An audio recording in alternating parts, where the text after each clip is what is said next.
Hello నమస్తే అండి. ఇవాళ కాకరకాయ కారం చూపిస్తాను. ఈ విధంగా సామాన్ సెట్ చేసుకోవాలండి.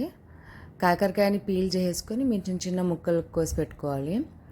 ఇప్పుడు నేను ఇది స్టీల్లోనే వండబోతున్నాను. దీన్ని మీకు నాన్ స్టిక్ రావాలంటే ఇట్లా బాగా వేడయ్యాక ఇట్లా బబుల్స్ రావాలి, చూసారా వాటర్ ఇట్లా.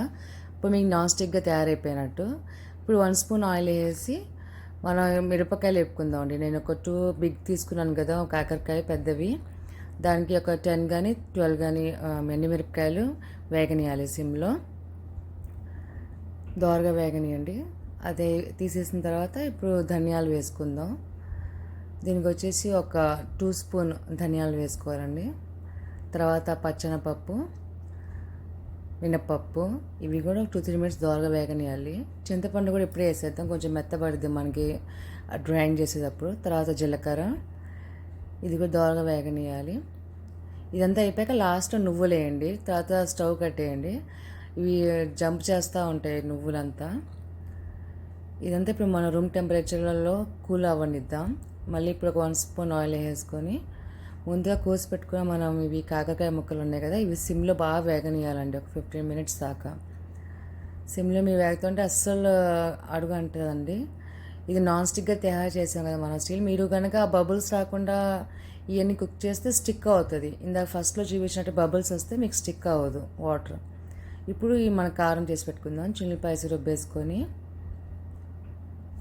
చూడండి, ఈ లోపల ఇట్లా మెత్తగా కాకుండా కొంచెం కచ్చబచ్చగా చేసుకోవాలి కారం.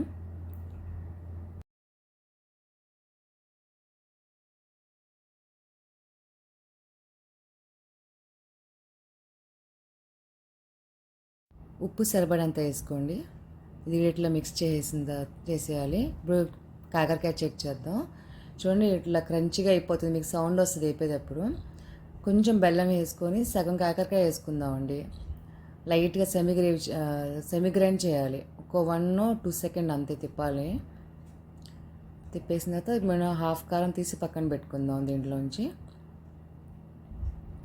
హాఫ్ కారం తీసిన తర్వాత మిగతా సగం కాకరకాయ ముక్కలు ఉన్నాయి కదా, అవి కూడా ఇప్పుడు గ్రైండ్ చేసేయాలి. జస్ట్ అలా 1 సెకండ్ అంతే. ఇట్లా అప్పుడు మీకు కాకరకాయ పీసెస్ తగులుతూ ఉంటే తినేటప్పుడు బాగుంటుంది, చాలా టేస్టీగా. ఇదంతా ఒక గిన్నెలో వేసి తడకా వేసేద్దాము. ఆయిల్ వేడిన తర్వాత ఈ తాలింపు గింజలు వేసేయాలండి. బాగా దోరగా వేగనియాలి. ఇప్పుడు వేగుతుంది కదా, వేగిన తర్వాత ఒక 8 మిరపకాయలు వేసిన తర్వాత కరివేపాకు వేసేయాలి. ఇవి ఇప్పుడు ఈ కారంలో వేసేసి మనం కూల్ అవ్వనిద్దాం మొత్తం.